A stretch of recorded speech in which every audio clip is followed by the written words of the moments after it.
I can't mimic voices for love or money. I'm completely hopeless at it. Under the glittering chandeliers of Buckingham Palace, treasures from generations of royals lie locked away, each piece carrying a story. Among them, none hold more emotion than Princess Diana's jewelry, a collection cherished by her sons and guarded as a symbol of her legacy. But when whispers began to circulate of rare pieces appearing in private auctions, suspicion crept through the palace corridors. What Catherine uncovered would send shockwaves through the monarchy. At the center of it all stood Camilla, accused of crossing a line no one imagined she would dare. This is the story of betrayal, legacy, and banishment. The suspicion begins. It started quietly, almost imperceptibly, the way most palace scandals do. In the royal collection room, where priceless heirlooms are meticulously catalogued and stored, a trusted attendant noticed something unusual during a routine inspection. A diamond and sapphire brooch, famously worn by Princess Diana on several public occasions, was missing from its designated case. At first, she thought it might have been removed for cleaning or display, but no such request had been logged. The entry in the inventory book remained unchanged, its neat handwriting stating the piece's location as if it had never moved. The attendant hesitated to speak out immediately. In the palace, discretion was not only expected, it was essential. Still, she made a quiet note of the discrepancy and continued her work. Over the next month, 2 more items, both pieces with well-documented links to Diana, were found to be absent. One was a pair of pearl drop earrings she had worn during a charity gala in 1995. The other, a delicate bracelet given to her by a Middle Eastern royal family. The absences were subtle, the sort of thing most people would overlook, but to those who knew the collection intimately, they were glaring. Whispers began to ripple through the small circle of staff responsible for safeguarding the royal jewels. These were people trained to be invisible, to notice without intruding, yet the unease was growing.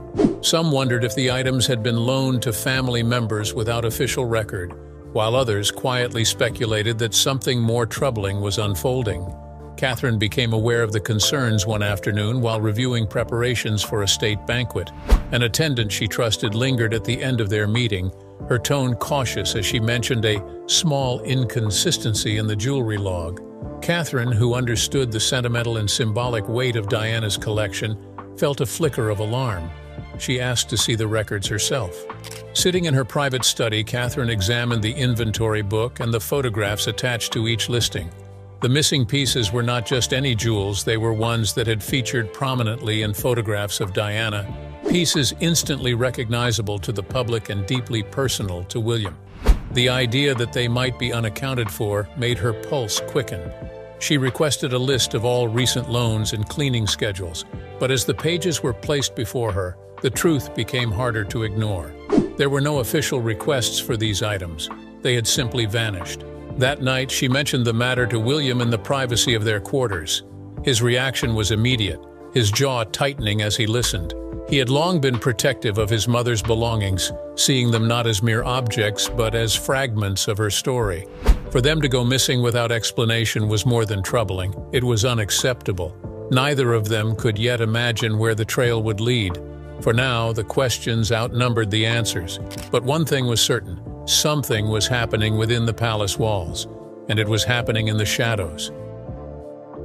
The legacy of Diana's jewels. The gravity of the situation became clearer to Catherine the more she considered which pieces were missing.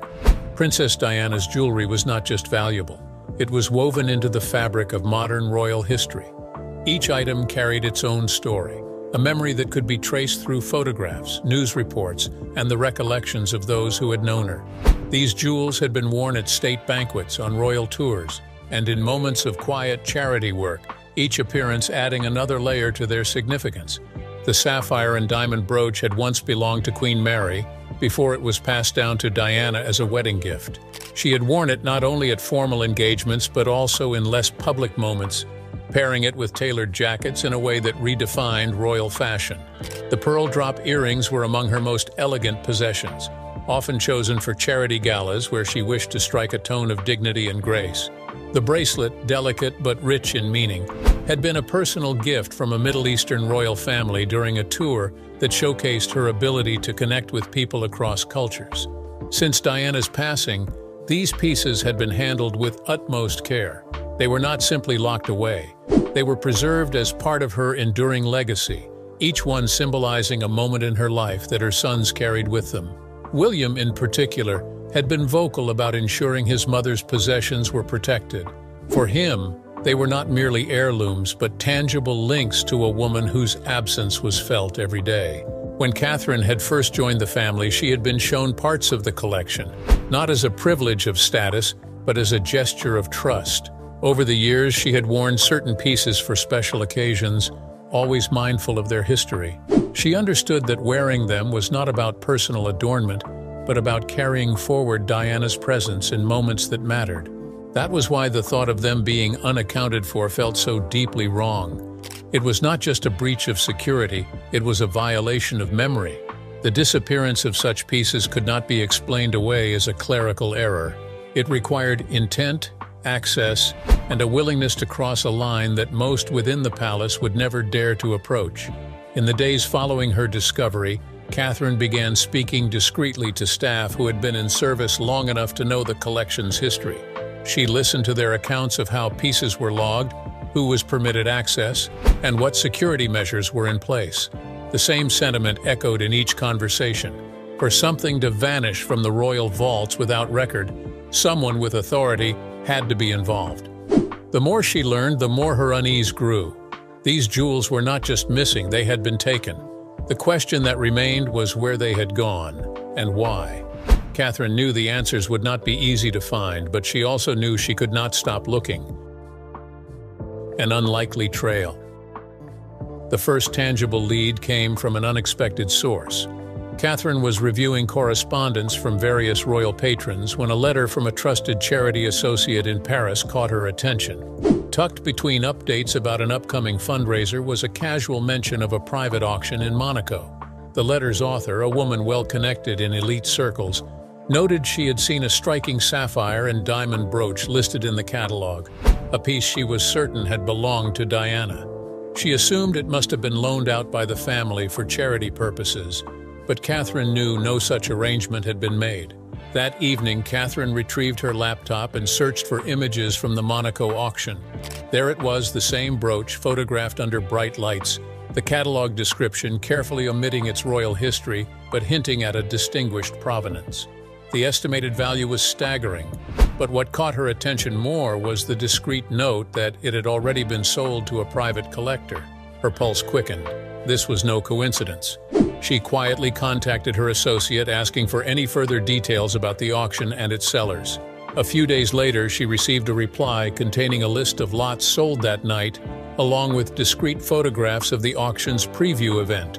In one of the images, blurred in the background, was a figure Catherine recognized instantly as a senior aide from the palace who was not usually involved in the handling of royal jewels.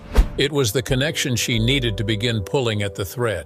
She spoke to William that night, showing him the photographs and the auction listing.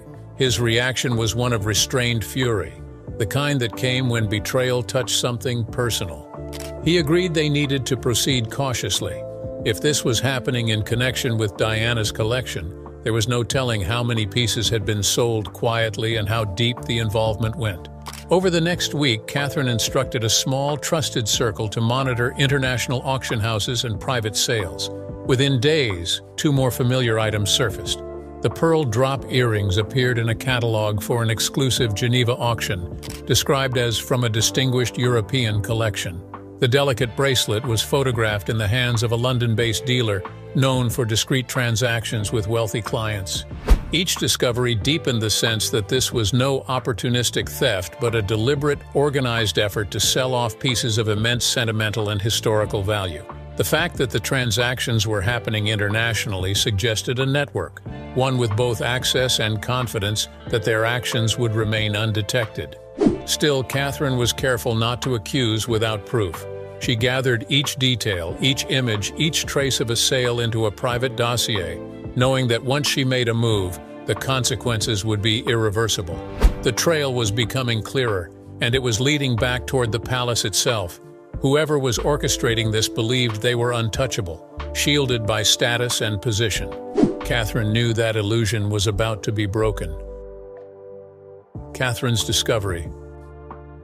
It was a late afternoon in early spring when Catherine's search took an unexpected turn from suspicion to certainty. She had arranged a quiet meeting with a senior member of the Royal Archives team, someone who had been in service since before Diana's time and who understood the sensitive nature of what she was investigating. The meeting took place in one of the lesser-used library rooms, far from the steady flow of palace staff. There, with the door shut and the heavy curtains drawn, Catherine was shown a set of internal movement records that were never meant to leave the archives. These records detailed each time an item from the royal jewelry collection was signed out, whether for cleaning, appraisal, or use. Catherine's eyes scanned the pages, the familiar names of staff appearing in the columns alongside dates and authorization signatures. Most of the entries were routine, but then she saw a cluster of authorizations for the missing pieces, all dated within a few weeks of each other, and all signed under the authority of Camilla. Her breath caught. The signature was unmistakable. There was no intermediary, no disguised handwriting. The paperwork presented the transactions as if they were official loans for undisclosed events, but there was no record of the items being returned. It was a paper trail that someone had assumed would remain buried in a place only a few eyes ever looked. Catherine asked if there had been any corresponding photographic logs or receipts from the jewelers or handlers involved. The archivist hesitated before producing a slim envelope from his folder. Inside were copies of 2 email confirmations between the palace's jeweler and an external appraiser in Geneva. Both messages referenced valuations that matched the pieces in question, with no indication they were ever intended to be brought back into the collection. The appraisals were dated just days before those same jewels had appeared in international auction catalogs. She sat back, the reality settling over her like a heavy cloak. The auctions were no coincidence. The missing pieces had been deliberately removed under the guise of official palace business, their trail disguised by the authority of someone in a position to avoid questions.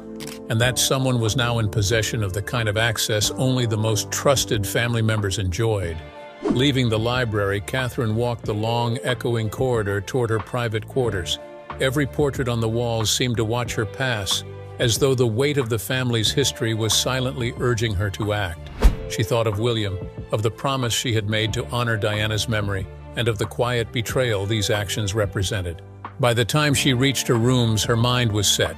This was no longer a matter of suspicion or whispers. It was evidence, cold, clear, and undeniable. The person at the center of it had not only crossed a moral line, but had done so with confidence that no one would challenge them. Catherine knew that confidence was about to be tested. The next step would be confrontation, and there was no turning back. The internal investigation. The following morning, Catherine met with William in the privacy of their Kensington Palace residence. She laid the documents on the desk between them, the signatures and appraisal dates standing out in sharp black ink. William studied them in silence, his eyes narrowing as the pattern became clear. He had known from the moment Catherine first mentioned the missing jewels that something was wrong, but seeing the evidence made it personal in a way that tightened his chest. These were his mother's treasures, each one a reminder of her life and her legacy, and now they had been reduced to transactions. They agreed that bringing in outside authorities was too risky at this stage. The matter had to be handled within the palace walls, but it could not be allowed to fade into quiet denial. William reached out to Lord Chamberlain, the highest-ranking official of the royal household, requesting a discreet inquiry. The request was worded carefully, framing it as a clarification of asset management protocols, rather than a direct accusation. This was the only way to ensure cooperation without alerting those who might try to cover their tracks.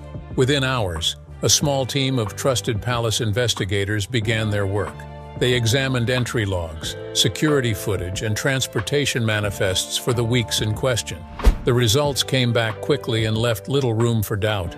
On 3 separate occasions, items from the royal collection had been removed under Camilla's authorization, passed to a known intermediary, and then transported out of the country under the guise of diplomatic cargo. One investigator, a former intelligence officer, confirmed what Catherine had already suspected. The intermediary in question had long-standing ties to high-end auction houses across Europe. The movement of the jewels had been deliberate, precise, and well-timed to avoid public or press attention. The Geneva and Monaco auctions were not chance discoveries. They were planned sales designed to slip beneath the radar. The investigators also traced a financial trail. Payments from anonymous accounts had been routed through a series of shell companies before landing in a trust connected to an associate known to be close to Camilla. While it was not a direct deposit into her own name, the connection was strong enough to form a chain of implication. Every detail pointed to a carefully orchestrated scheme, one that could not have happened without her knowledge and consent. When the preliminary report was delivered to William and Catherine, there was no mistaking the weight of what they held. The findings were comprehensive, the evidence overwhelming. It was no longer a question of whether Camilla had been involved, but why she had risked so much. Was it greed, revenge, or an attempt to weaken their position in the eyes of the public and the monarchy? As Catherine closed the folder, she felt the shift from investigation to action. They had enough to bring this directly to the king, but such a move would not only alter the day's headlines, it could permanently reshape the family's internal balance of power. The truth had been uncovered, and now it was a matter of what to do with it. The next step would determine more than the fate of the missing jewels. It would decide the fate of Camilla herself. The confrontation. The meeting was arranged for late in the evening, long after the last of the palace staff had gone home. It took place in the king's private study, a room lined with centuries-old books and portraits that seemed to watch in silent judgment. William and Catherine arrived first, the investigative report in Catherine's hands. They waited in the kind of stillness that made the ticking of the grandfather clock feel like a drumbeat.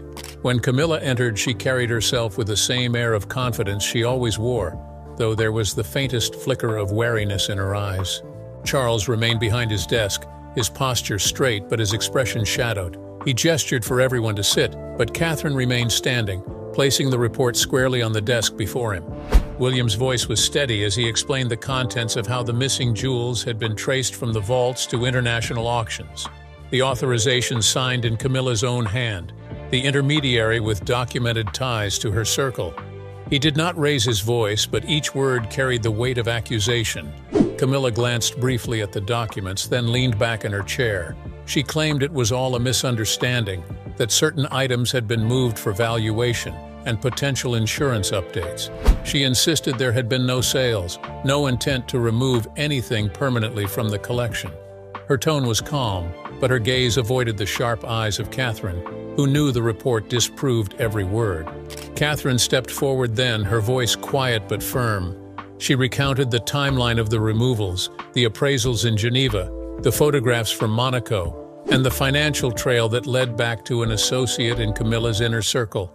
She spoke not as a daughter-in-law, but as the protector of Diana's legacy, making it clear that the matter was not only about theft, but about betrayal. Charles listened in silence, his hands clasped tightly on the desk. He had always valued family unity, but the evidence before him was too substantial to dismiss. For a long moment, no one spoke. The air felt dense, the kind of heavy stillness that comes before a breaking point. When he finally spoke, his voice was low, tinged with disappointment more than anger. He asked Camilla if she had anything else to say before he made his decision. Her reply was measured, but there was no true denial, only a deflection about priorities, public appearances, and the need to manage resources. It was the kind of answer that sidestepped guilt, but did nothing to erase it. Charles looked from Camilla to William and Catherine, the tension between them as visible as the lamplight pooling on the polished desk. By the time the meeting ended, the path forward was clear. The king would have to act, not only to protect the royal legacy, but to prevent further erosion of trust within the family. As Catherine left the room, she felt no sense of victory, only the certainty that what came next would shake the palace walls far more than anything that had come before. The king's verdict. The hours after the confrontation were some of the longest Catherine could remember. She and William retreated to their private quarters, knowing the decision now rested solely with the king. Charles was not a man who moved quickly when faced with personal crises. He measured consequences, weighed optics, and considered the long arc of the monarchy before taking a step. Yet this time the stakes were unusually personal. The evidence was irrefutable, the damage to trust undeniable, and the emotional wound to his eldest son impossible to ignore. Behind closed doors, Charles sought counsel from a handful of his most trusted advisors. They spoke cautiously, aware of the thin line between offering guidance and appearing to take sides. The Lord Chamberlain stressed the importance of protecting the integrity of the royal collection, reminding the king that any hint of impropriety could erode public trust. Another advisor warned of the inevitable media frenzy if the truth leaked, urging swift and decisive action before the press could shape the narrative. Charles paced the study, his mind caught between loyalty to his wife and his duty as sovereign. He could recall the public battles that had marked his earlier years with Camilla, the decades spent defending their relationship against scrutiny. Yet here was a situation that struck at the very heart of the institution he had sworn to protect. Diana's jewels were not just property. They were a living thread to a woman whose memory still loomed large in the public consciousness. Allowing their quiet removal and sale to go unanswered would send a message of weakness he could not afford. In the early hours of the morning, Charles made his choice. He summoned William and Catherine back to the study, his face drawn but resolute. He told them he had decided to remove Camilla from all direct involvement with royal assets, effective immediately. She would be asked to vacate her rooms at Buckingham Palace and relocate to a lesser royal residence. Her public engagements would be suspended indefinitely and her staff reassigned. Though she would retain her title, her influence would be reduced to ceremonial appearances only.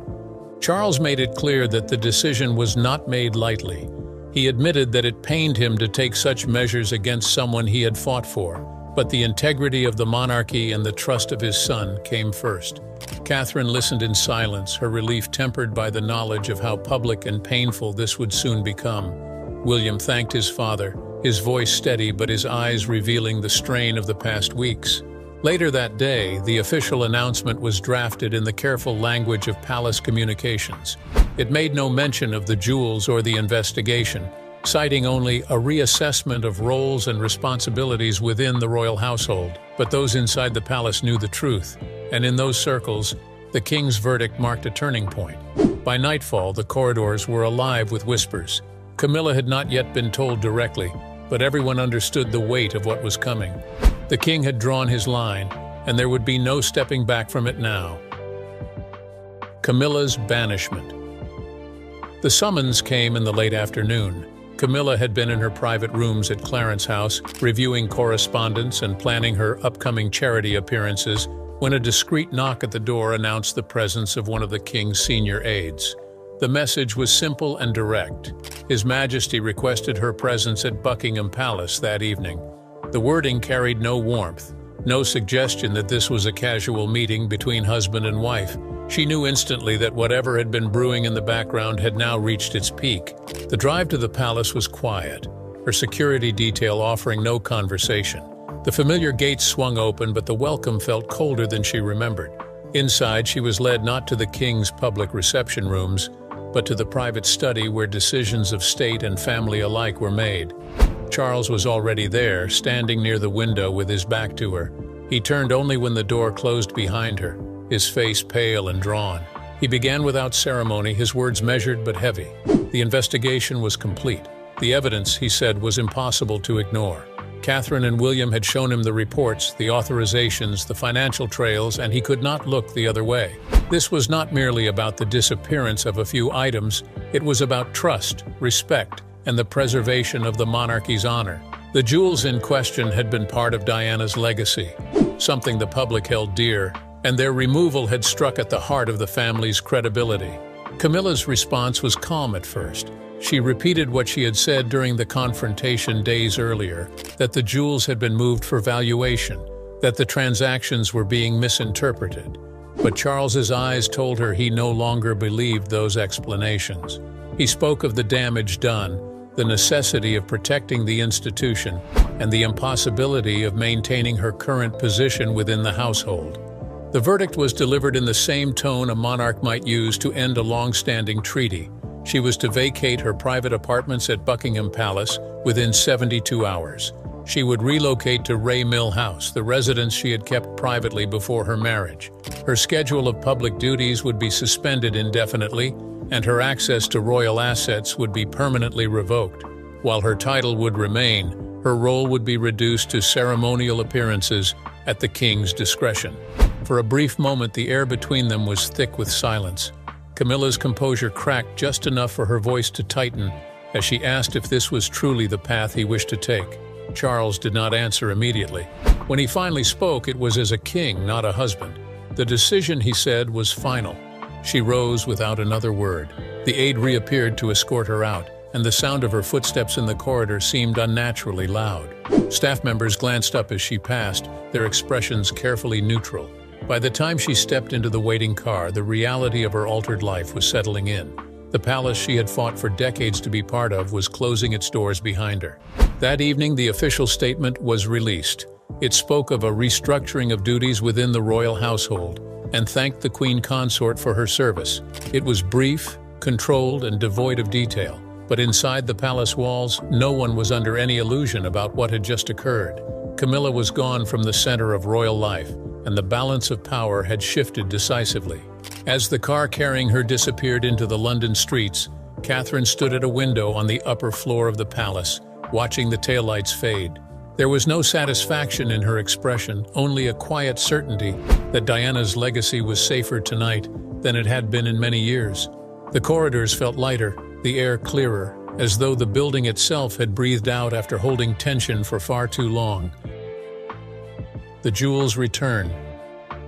In the weeks following Camilla's departure from the palace, a quiet but determined effort began to recover the missing pieces of Diana's jewelry collection.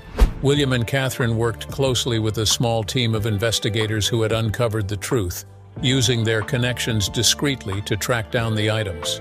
Without the need to protect Camilla's position, the process moved faster, unhindered by political caution. Calls were made to trusted contacts in Europe's most exclusive auction houses, each conversation held under the strictest confidentiality. The goal was not to create headlines, but to bring the jewels home. The first breakthrough came from Geneva, where the pearl drop earrings had been sold to a collector with a known admiration for Diana. When approached privately, he agreed to return them for the original purchase price, stating that he had only ever bought them out of respect for her memory. Soon after, the sapphire and diamond brooch surfaced in Monaco, still in the possession of the buyer who had acquired it at the now infamous auction. After some negotiation, and with the assurance that the sale would remain undisclosed, the brooch was returned to the royal vaults. The most delicate recovery was the bracelet, which had already changed hands twice in the shadowy world of private dealers. This piece required careful diplomacy. Catherine personally wrote to the final owner explaining its significance and the history it carried. The letter, imbued with sincerity rather than formality, struck the right chord.